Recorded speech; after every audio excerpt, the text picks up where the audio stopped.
नमस्कार, मैं तृप्ति स्वागत करती हूँ आप सभी का कार्यक्रम ग्रह नक्षत्र और आप में। इस कार्यक्रम के माध्यम से प्रतिदिन हम लेकर आते हैं आपके जीवन की सभी समस्याओं के ज्योतिषीय समाधान। आपको बताते हैं ज्योतिष विज्ञान से जुड़ी कुछ विशेष जानकारी, आपका दैनिक राशिफल, वो उपाय जिनसे आप अपने दिन को शुभ बना सकते हैं। साथ ही साथ आपको बताते हैं हर दिन का एक खास गुरु मंत्र। कार्यक्रम को आगे बढ़ाते हुए सबसे पहले आपको बताते हैं कैसा जाने वाला है आपका आज का दिन, जिसे बताने के लिए हमारे साथ कार्यक्रम में उपस्थित हैं आचार्य राजेश जी। आचार्य जी, स्वागत है आपका हमारे कार्यक्रम में। नमस्कार। आज दिनांक 18 दिसंबर और दिन है शुक्रवार। आइए जानते हैं आपका दैनिक राशिफल, साथ ही साथ जानेंगे वो उपाय जिनसे हम अपने दिन को शुभ और सफल बना सकते हैं। मित्रों, आप देख रहे हैं दैनिक राशिफल। आइए इस राशिफल का शुभारंभ करते हैं प्रातः काल के पंचांग से। मार्गशीर्ष महीना शुक्ल पक्ष सप्तमी तिथि शुक्रवार का आज दिन है। शुभ समय प्रातः 7:30 से 9 बजे तक, राहु काल प्रातः 10:30 से दोपहर 12 बजे तक। आज चंद्रमा रहेंगे कुंभ राशि में। अब हम सबसे पहली राशि को देखते हैं, जो है मेष। मेष राशि वाले व्यक्तियों का आज दिन लाभकारी और वैसे भी मुझे दिखता है अब 2 दिन ही आपके पास इस सप्ताह में बचे हैं कि आप बहुत कुछ अच्छा कर सकें। तो जल्दबाजी में निर्णय लें, फटाफट अपने कार्य करना शुरू कर दें। 2 दिन आपके पास में हैं, सारे कार्य संपन्न हो जाएंगे। आज के दिन को और भी अच्छा बनाने के लिए घर से बाहर लाल चंदन का तिलक धारण करें। वृषभ राशि। वृषभ राशि व्यक्तियों का आज परिस्थितियों को बेहतर करने में थोड़ा सा समय लग सकता है, लेकिन जो भी काम आज आप सोच रहे हैं और जो भी निर्णय आप कर रहे हैं वह निर्णय फाइनल होगा। उस पर कार्य जरूर करेंगे। आर्थिक स्थिति में सुधार होगा। आज आपका दिन बेहतर रहे उसके लिए घर के बुजुर्गों का आशीर्वाद लेकर ही निकले। मिथुन राशि। मिथुन राशि व्यक्तियों का वैसे दिन अच्छा है, भाग्य को बढ़ाने वाला दिन है और परिस्थितियों को बेहतर करने का दिन है। कुल मिलाकर आज आप जितना चिंतन करेंगे चिंतक सार्थक होगा और जो काम करेंगे उस कार्य का शुभारंभ भी बहुत अच्छे से होगा, लेकिन हर कार्य की गति थोड़ी सी धीमी होगी, इसलिए चिंता नहीं करें। आज के दिन की सफलता की प्राप्ति के लिए पीले रंग के वस्त्रों का प्रयोग करें। कर्क राशि। कर्क राशि व्यक्तियों को आज सोच समझकर निर्णय करना चाहिए और विशेष रूप से यदि कहीं कोई परिवर्तन कर रहे हैं तब ऐसी स्थिति में आपको और अधिक सोचने की आवश्यकता है। जितना चिंतन होगा उतने ही अच्छे फलों की प्राप्ति होगी। आज आपका दिन बेहतर रहे, परिस्थितियां अनुकूल रहें, उसके लिए गुड़ चने का प्रसाद जरूर किसी भी मंदिर में चढ़ा डालें। सिंह राशि। सिंह राशि व्यक्तियों को आज तोल मोल कर बोलना चाहिए। विशेष रूप से वाणी पर संयम रखने का दिन है। व्यक्तिगत कार्य तो संपन्न होगा, लेकिन जो काम दूसरों के आपके ऊपर चढ़े हुए हैं उससे थोड़ी सी परेशानी हो सकती है। आज आपका दिन बहुत अच्छा रहे उसके लिए गाय की सेवा जरूर करें। कन्या राशि। कन्या राशि व्यक्तियों के लिए वैसे तो दिन की शुरुआत बहुत अच्छी होगी, लेकिन दोपहर के बाद आपके कार्यों में शिथिलता आना शुरू हो जाएगी। लेकिन कल से वापस आपके कार्य की गति तेज हो जाएगी, इसलिए आज चिंता नहीं करें। धीमे धीमे ही सही, कार्य बंद नहीं करें, काम चलता रहे, बेहतर होगा। आज के दिन को सुखमय बनाने के लिए थोड़े से धैर्य की आवश्यकता है। परिजनों का सहयोग जरूर लें। तुला राशि। तुला राशि व्यक्तियों का आज काम बनने को ही है। इस बात को आप निश्चित रूप से ध्यान रखें। जो काम करने जा रहे हैं आखिरी मोमेंट पर आपको तनाव आएगा और बना बनाया काम आज चौपट हो जाएगा, इसलिए तनाव से आज मुक्त रहें, कार्य संपन्न जरूर होगा। आज के दिन को बेहतर बनाने के लिए किसी भी परिवार के सदस्य को अपने साथ रखें, सफलताएं बहुत जल्दी मिलेंगी। वृश्चिक राशि। वृश्चिक राशि व्यक्तियों का समय वैसे तो अच्छा चल रहा है, परंतु जो आज स्थायी संपत्ति का निर्णय ले रहे हैं, चाहे बेचना हो या खरीदना हो, यह ठीक नहीं है। एक बार रोज इस पर चिंतन करना होगा। इसके अलावा जो भी काम करेंगे काम सफल होगा। तनाव मुक्त रहकर कार्य करते रहें। आज के दिन का अच्छा फायदा उठाने के लिए और नुकसान से बचने के लिए चींटियों को चीनी जरूर डालें। धनु राशि। धनु राशि वाले व्यक्तियों का दिन बहुत अच्छा और मुझे लगता है आज की सबसे अच्छी राशि ही धनु राशि है। कहीं कोई परेशानी नहीं है, विपरीत परिस्थितियां नहीं, और आप आज पुण्य भी कमा रहे हैं। कुछ मित्रों के काम करेंगे, आपके भाग्य से उनके कार्य संपन्न होंगे, आपको दुआओं की प्राप्ति होगी। आज के दिन को बेहतर बनाने के लिए संकल्प लें कि आज जो भी व्यक्ति आपसे हेल्प मांगेगा आप उसकी सहायता जरूर करेंगे।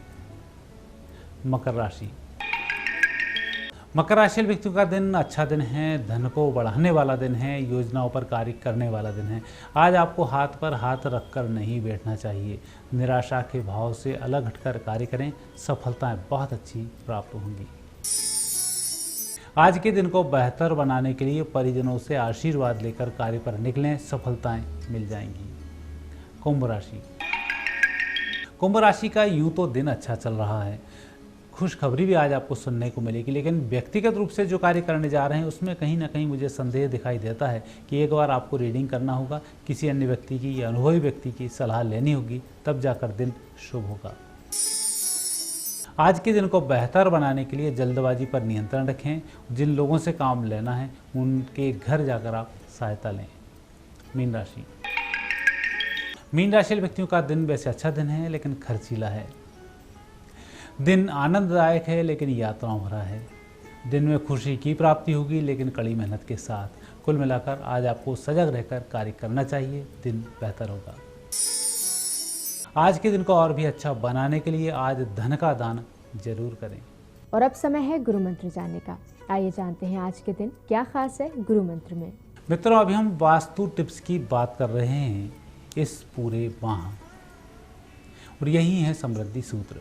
आज भी हम बात करेंगे यदि घर में कन्याओं के विवाह नहीं हो पा रहे हैं, वो परेशानियाँ देखें, लड़के वाले आते हैं चले जाते हैं और रिश्ता फाइनल नहीं हो पाता है, ऐसी स्थिति से बचने के लिए घर के ईशान्य कोण पर एक झंडा जरूर चढ़ाएं। झंडा लाल कलर का हो, उसका थोड़ा सा ध्यान रखें। यदि आपके घर में छत नहीं है तो किसी भी पीपल के वृक्ष पर एक झंडा लगवा दें, आपकी समस्या का निराकरण हो जाएगा। आचार्य जी, आज की उपस्थिति के लिए आपका बहुत बहुत धन्यवाद। धन्यवाद। कार्यक्रम में समय हो चला एक छोटे से ब्रेक का। ब्रेक के बाद डॉक्टर शंकर चरण त्रिपाठी जी से जानेंगे अश्लेषा नक्षत्र के तृतीय चरण के ज्योतिषीय महत्व के बारे में। साथ ही साथ हमारे कॉलर से जुड़ेंगे और उनकी समस्याओं के समाधान भी जानेंगे।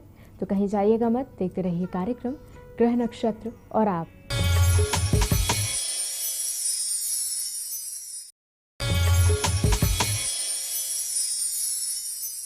ब्रेक के बाद एक बार फिर से आप सभी का स्वागत है कार्यक्रम ग्रह नक्षत्र और आप में। और इस समय हमारे साथ कार्यक्रम में मौजूद हैं प्रख्यात नक्षत्र गतान्वेषी डॉक्टर शंकर चरण त्रिपाठी जी। त्रिपाठी जी, आपका स्वागत है हमारे कार्यक्रम में। प्रणाम। त्रिपाठी जी, हम अश्लेषा नक्षत्र के बारे में बात कर रहे हैं और आज हम जानना चाहेंगे इसके तृतीय चरण के ज्योतिषीय महत्व के बारे में।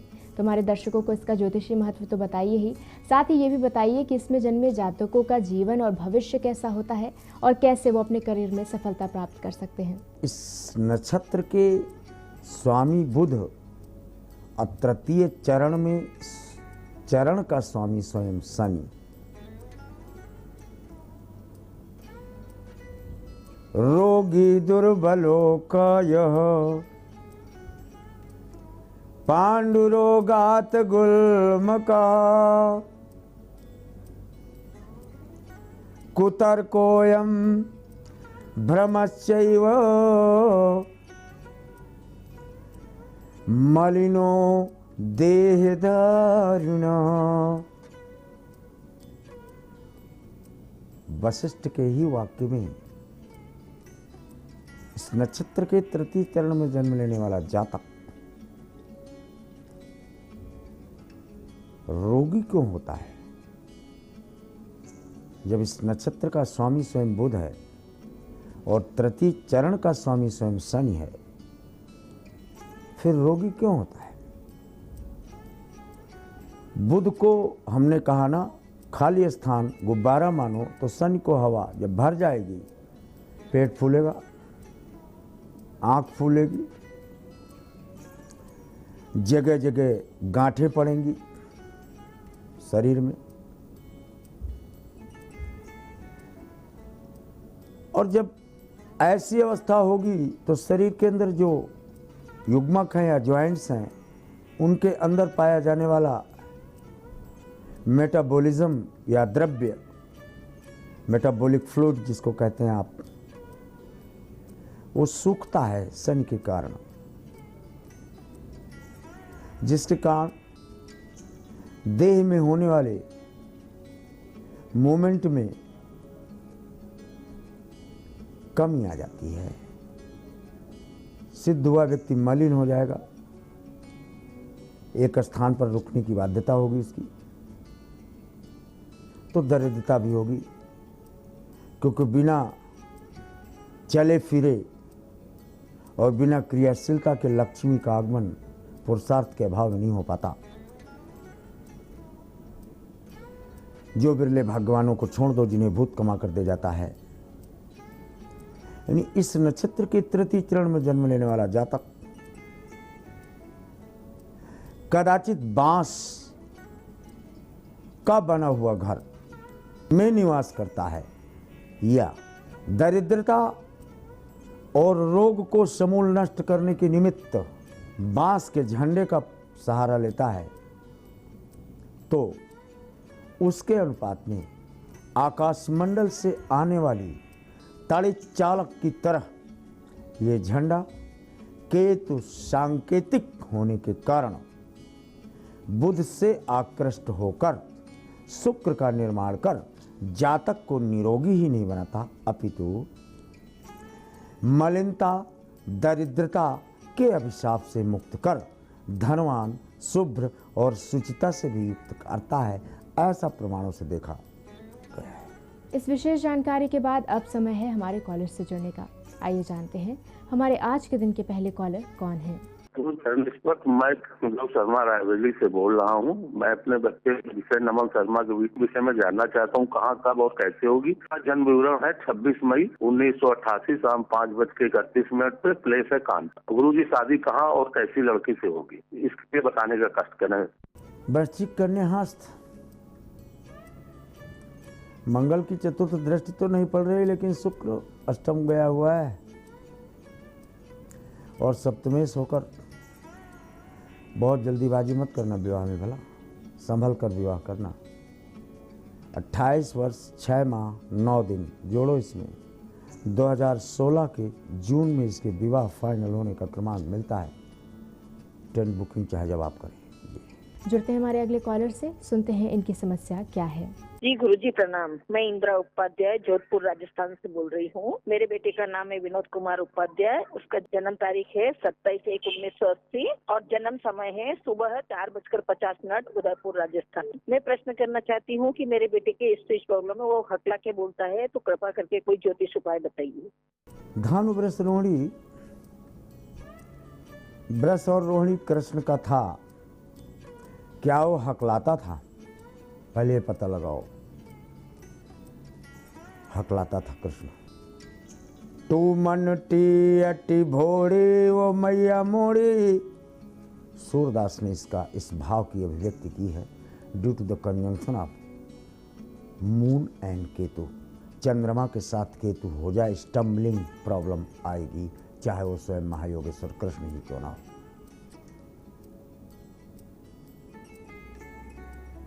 कटोरी को टटोरी कहेगा, पेड़ा को वो पेरा कहेगा, पीड़ा को वो पीरा कहेगा, डा नहीं बोल पाएगा। झाड़ू को झाड़ू बोलेगा, क्यों? टा शब्द मेढकों का है। पूर्व जन्म में जो शिक्षक होते थे और वो अगर शिष्य को अच्छा ज्ञान नहीं दिए, उन्हें ही मेढक की योनि यहाँ प्राप्त होती और फिर मेढक की योनि से पुनः मनुष्य शरीर जब वो प्राप्त करते हैं तो स्टम्बलिंग इन द स्पीच होती है। ये फिजिकल प्रॉब्लम नहीं है। कुत्ता ले आवे आप खिलौने वाला, 6 मिनट 7 सेकंड ये उसके साथ खेले और कुत्ता बोलता है तो उसके साथ ही ये खेले, तो खिलौने वाले कुत्ते से, तो 4 और 2 6 66 दिन लगातार आपको स्पीच में स्मूथनेस और स्निग्धता आपको दिखाई पड़ने लगेगी। बारी हमारे अगले कॉलर से जुड़ने की। आइए जानते हैं इनका प्रश्न। मैं मिसाल नंबर से बोल रहा हूँ दिल्ली से। मेरा डेट ऑफ बर्थ 31 मार्च 1990 है। जन्म मुंबई में हुआ है 2:17 दोपहर में। मैं ये क्वेश्चन करना चाह रहा हूँ कि मेरे कैरियर में अच्छा ग्रोथ कब होगा, मुझे एक अच्छी जॉब कब मिलेगी, और मैं गवर्नमेंट जॉब के लिए भी ट्राई कर रहा हूँ बट सफल सक्सेस नहीं हो पा रहा है। कर्क वृष रोहिणी, गवर्नमेंट जॉब के लिए आप बिल्कुल बंद मत करना। गवर्नमेंट जॉब आपको मिलती है, पेंशन प्राप्त करने वाले जातक आप बनते हैं, लेकिन विपरीत परिस्थितियों में। यू आर बॉर्न इन 1990, 2021 या 2019 ये आपका समय है जहां पर आपको गवर्नमेंट जॉब की स्थितियां देखी जाती हैं। यहाँ पर फिलहाल समय हो चला है एक और छोटे से ब्रेक का। ब्रेक के बाद जुड़ेंगे और भी कॉलेज से और उनकी समस्याओं के समाधान बताएंगे त्रिपाठी जी। तो कहीं जाइएगा मत, देखते रहिए कार्यक्रम ग्रह नक्षत्र और आप।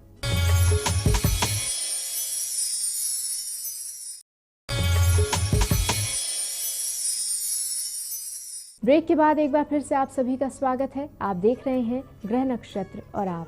ब्रेक पर जाने से पहले त्रिपाठी जी हमारे कॉलर्स की समस्याओं के समाधान बता रहे थे, तो चलिए इसी सिलसिले को आगे बढ़ाते हैं और जुड़ते हैं हमारे अगले कॉलर से। जी प्रणाम, मैं प्रमोद कुमार दरभंगा बिहार से बोल रहा हूँ। 3 सितंबर 1973 शाम के 5:15 मैंने अभी अब तक बहुत सारा व्यापार किया, सफलता नहीं मिली। मैं कोलकाता में व्यापार करना चाहता हूँ। मुझे कौन सा व्यापार और किस क्षेत्र में सफलता मिलेगी, कृपया बताने का कष्ट करेंगे। बहुत बहुत कृपा हो, धन्यवाद। कुंभ, वृश्चिक, अनुराधा बहुत श्रेष्ठ नक्षत्र लेकर आप आए हैं। दवाओं से संबंधित चिकित्सा के उपकरण, और ये भी नहीं तो फिर आप अगर काला तिल, काली उर्द, काली मूंग, काली जितनी चीज़ें हैं उनका स्टॉक रख लो, बेच लो। अगले 10 सालों में जो कमाओगे वो 1 साल में प्राप्त हो जाएगा आपको। आइए सुनते हैं हमारे अगले कॉलर का प्रश्न क्या है। पंडित जी नमस्कार, मैं नीरज शर्मा से बोल रहा हूँ। मुझे अपने मकान के विषय में पूछना है जो कि मेरी पत्नी के नाम है। मेरी पत्नी का नाम नीलिमा शर्मा, उनकी जन्म तिथि 17 मई 1973, समय सुबह 10:35 और जन्म स्थान है संबल हैदराबाद। पंडित जी हमने मकान 2010 में बनाया था। हम अभी कंपनी के मकान में रहते हैं तथा इस मकान में शिफ्ट होना चाहते हैं। तो हम ये पूछना चाहते हैं पंडित जी, क्या ये मकान हमारे लिए शुभ रहेगा या हम इस मकान को निकाल दें? कर्क, वृश्चिक, विशाखा, भाई जी उस मकान पर खड़े होकर आप बोलते या उस मकान की मिट्टी हाथ में लेकर बोलते, ये कुंडली से इतर प्रश्न होता है। भला जमीन का प्रश्न कर लिया आपने। ऐसी स्थितियों में ही आप प्रश्न करें जब आप उस स्थान पर खड़े हों, जिससे वहाँ की ऊर्जा का चुंबकीय प्रभाव हम ग्रहों की स्थिति के अनुसार नाद से देख सकें, तभी हम इसमें कुछ बताने में सक्षम होंगे। अग्रहणी होने से आपका प्रश्न अस्वीकार किया। जानते हैं हमारे अगले कॉलर अपनी किस समस्या का समाधान जानना चाहते हैं। गुरुजी प्रणाम, मेरा नाम अश्वनी सिंह है। मैं जयपुर से बोल रहा हूँ। मेरी जन्म तिथि 6/4/1973 है और मेरा जन्म का समय 8:50 है। मैं पिछले कई सालों से बहुत परेशान हूँ। मेरी नौकरी पदोन्नति भी नहीं हो रही है और मेरे पैसा भी मेरे पास में नहीं आ रहा है और मैं बहुत परेशान हूँ। शारीरिक कष्ट भी मुझे बहुत रहता है। कृपया मेरी समस्या का समाधान करें। तुला, वृष, कृत्तिका दोस्त, वृष का कारक शनि, कृत्तिका का कारकत्व सूर्य के पास है। दोनों में अंदरूनी एनर्जी में टकराहट है। 2 तार आप रख दें और उनका ऊपर का प्लास्टिक निकल जाए, आपस में फ्लिकरिंग शुरू हो जाएगी। सेम थिंग एस्ट्रोलॉजी बाहरी तत्व नहीं है, इट इज कॉस्मिक वेव। ये एक्चुअली मूवमेंट ऑफ एनर्जी है और एनर्जी का मूवमेंट 3rd हाउस से 8th हाउस के बीच में इस कदर आपकी फ्यूजिंग हो रही है कि मैं क्या कहूँ। और पूर्ण कालिक काल सर्पयोग है। हकलाते भी होंगे आप, स्टम्बलिंग है। आप जहाँ हैं, जिस स्थान पर हैं, ठीक है, लेकिन काल सर्पयोग का ये सबसे बड़ा प्रमाण होता है। आप श्रीमती इंदिरा गांधी जी को देखो, 16 वर्ष तक भारत के तख्त पर रहीं, ऊंचाइयों को शुरू किया, स्पर्श किया पूरे विश्व में, लेकिन 1975 में वो धराशायी हुई तो फिर शून्य की ऊर्जा में तब्दील हो गई। काल सर्पयोग का या तो हीरो या तो जीरो। अभी आप हीरो और जीरो के मध्य की अवस्था को प्राप्त हैं। ये मेंटेन रखें। फरवरी के बाद आपके प्रमोशन की स्थितियां देखी जाती हैं। जुड़ते हैं हमारे अगले कॉलर से, सुनते हैं इनका प्रश्न। नमस्कार गुरुजी, मैं चंद्रशेखर अम्बाला से बोल रहा हूँ और मेरा अपना जन्म स्थान अम्बाला है और मेरा जन्म तिथि है 7 अप्रैल 1973 और समय है दोपहर के 12:30 बजे। कृपया मेरे कैरियर के बारे में बताइए, जो मैं अपना बिजनेस कर रहा हूँ वो ठीक रहेगा या नहीं, या उसमें कोई दिक्कत है बताइए। धन्यवाद। कर्कवृषरोहिणी समुद्र के बेल्ट से, समुद्र के आसपास से आपका सामान आवे जावे, means the business when annexed with export and import, take it granted, it is very beneficial. Other than that, फिर सामान्य प्रक्रिया बरकरार रहने का क्रमांक प्रदत्त पृष्ठभूमि से स्पष्ट देखा जाता है। बारी है हमारे अगले कॉलर से जुड़ने की, आइए जानते हैं इनकी समस्या क्या है। गुरुजी प्रणाम, मैं मनोज रावत बात कर रहा हूँ पौड़ी गढ़वा उत्तराखंड से। मेरी डेट ऑफ बर्थ है 1 नवंबर 1981, रात के 9 बजे। पौड़ी का जन्म स्थान है उत्तराखंड का। सरकारी नौकरी के लिए प्रयत्न कर रहा हूँ काफी टाइम से। मुझे जानना था कि कब तक मैं जॉब में दोबारा लग पाऊंगा या सरकारी नौकरी में सफल हो पाऊंगा। ज्योतिष उपाय हो तो बताएगा। धन्यवाद। मिथुन धन मूल है ना, 36 35 11 9 नोट कर लो, नहीं तो फिर ज्योतिष पर प्रश्नवाचक चिन्ह लग जाते हैं ना। 35 वर्ष 11 माह 9 दिन की अवस्था में आप गवर्नमेंट जॉब में पदस्थ होने का क्रमांक मिलता है। उसके पहले 4 प्राइवेट पूर्ण हो चुके होते हैं। और अब समय है हमारे आज के दिन के आखिरी कॉलर से जुड़ने का, आइए सुनते हैं इनका प्रश्न। गुरुजी प्रणाम, मेरा नाम दीक्षा राय है, मैं गोरखपुर से बोल रही हूँ। मेरी जन्म तिथि है 10 अगस्त 1995, समय 4:28 शाम के। मेरा प्रश्न है, मैं 2 बार से मेडिकल का एग्जाम दे रही हूँ, प्री मेडिकल का। मुझे ये जानना है कि मेरे सिलेक्शन के चांसेस कब तक के हैं। धनु मकर श्रवण, सही प्रश्न आपने किया। द्वादश बृहस्पति है, क्या नाम बताया दीक्षा जी? द्वादश बृहस्पति है। Mangal placement in the 10th, Mercury 9th, sun and Venus.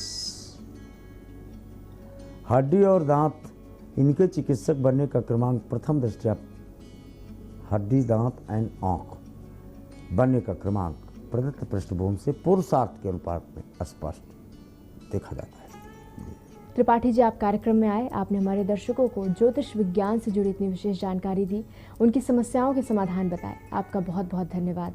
प्रणाम। दर्शकों, हमारे आज के इस कार्यक्रम में फिलहाल इतना ही। इसी के साथ मुझे दीजिए इजाजत। कल होगी आपसे फिर मुलाकात और एक बार फिर से हम लेकर आएंगे आपके जीवन की सभी समस्याओं के ज्योतिषीय समाधान, इसी समय पर, इसी चैनल पर। तब तक के लिए नमस्कार।